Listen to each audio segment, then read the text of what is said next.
Good morning. Good morning. Morning hả rồi? Cô không có là. Come here. Là Good morning.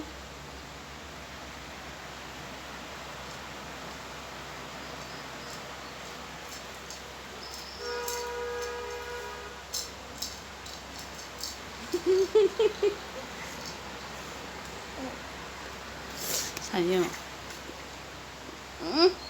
Nào, mấy nay tôi nào? Come here. Là hai bên này. Nào. Không cái nào.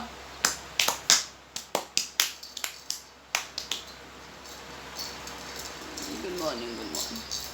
Ôi, ôi.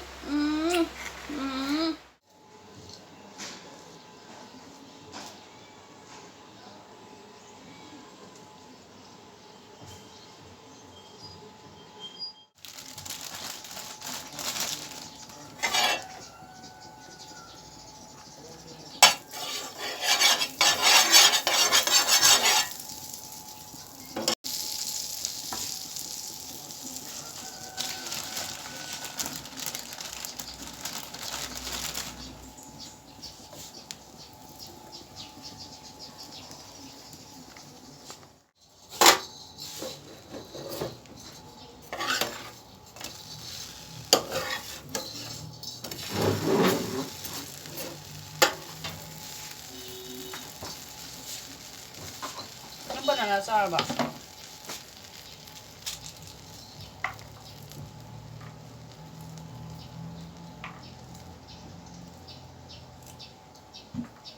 Nó có ăn đồ.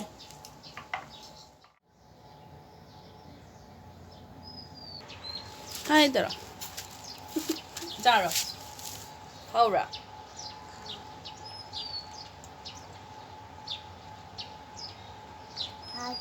자, 달록하다가 자오네. 어이. Tiếng là gì? Đi chút thằng điกันcái nó thằng điกันxong rồi. Hả? Nên đó mất trả kìa mà. Mất trả kìa. Hộp lên cái quả.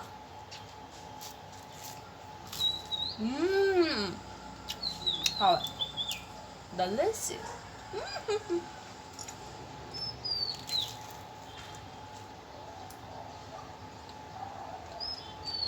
Sorry.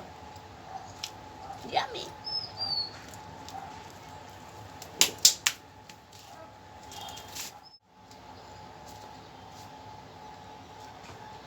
Nó có gì hả cậu? Hầu ra. Hầu ra bà.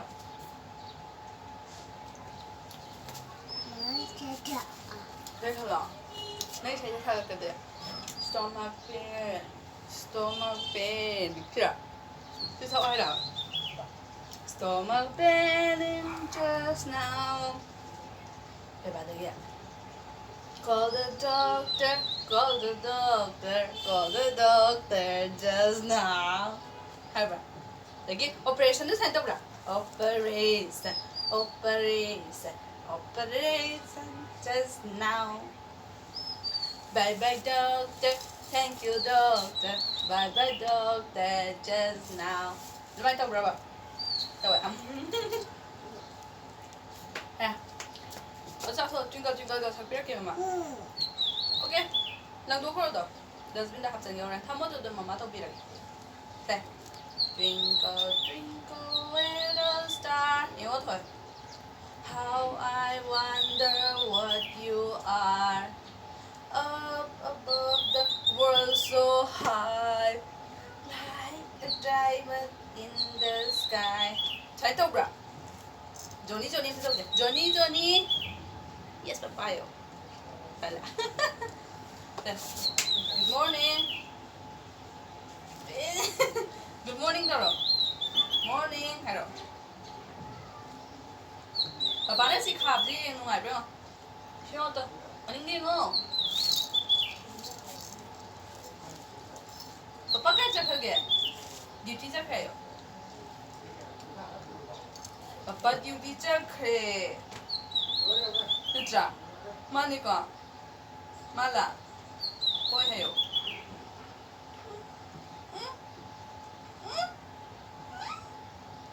Mama pasta ho gaya. Hoga na. Na? Tiffin da pasta ho gaya. Kaya hapoy na dyan. Kaya hapoy no. Kaya. Mama tati hero. Kaya hapo ba? Mama. Mama na mama na. Nang language to hapo hero mama. Tas to kairo mo ba matira ma?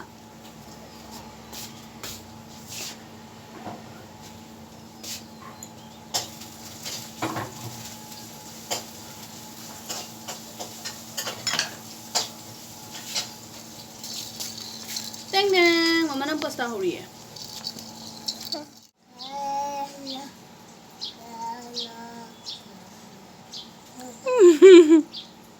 Kana kani.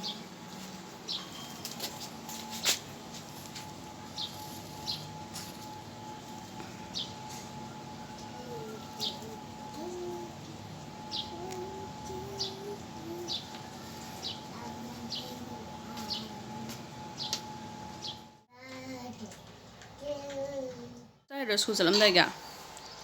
Hậu bra. My bag sẽ là lấy ra.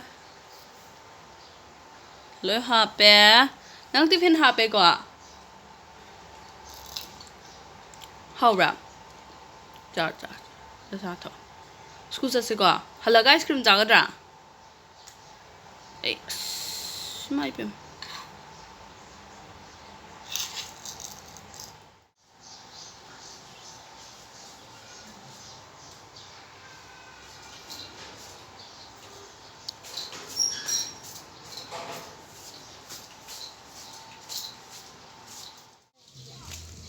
Adumay hui bako chawbam di lay bani ngo.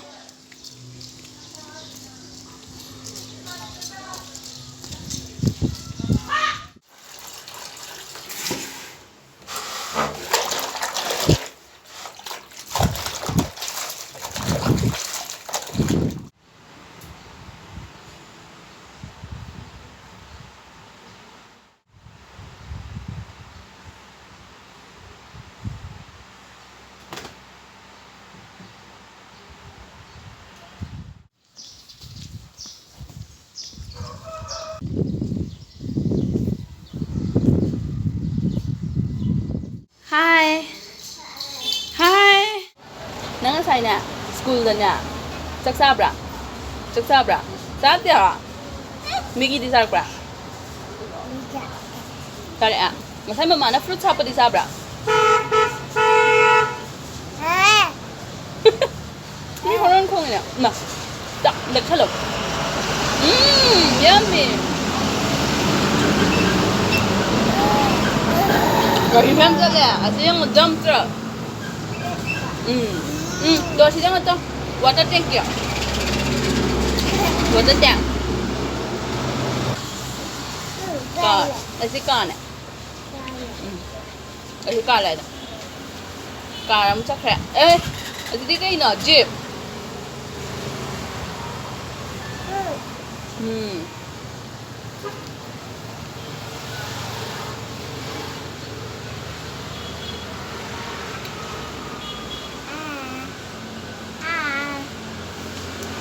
Good afternoon hayo.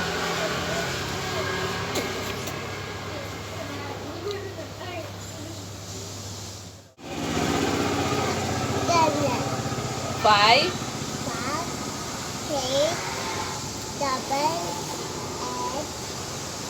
9, 10. Có tao bigyan mama. Có tao deh. Yo. Ta na balik sala. Ta na balik sala. Yeah, good girl. Angkat tong sih.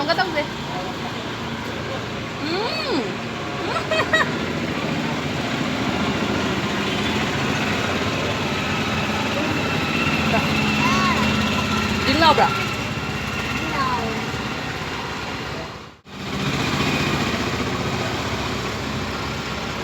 Ê, ta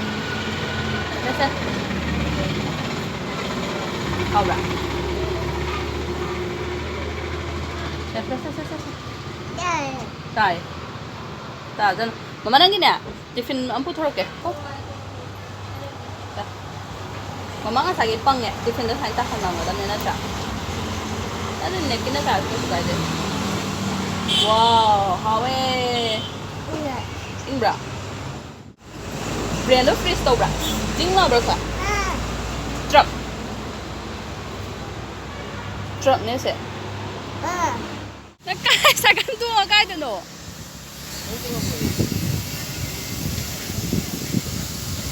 Ya si ya rồi.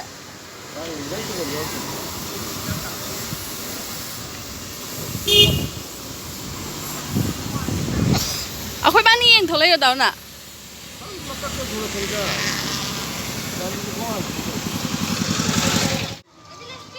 Sila thôi.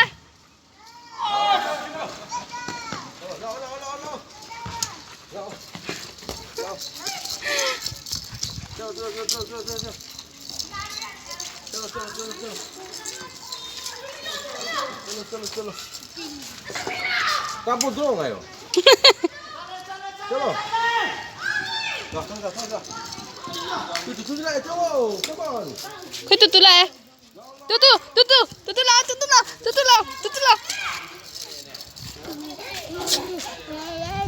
la. Lo.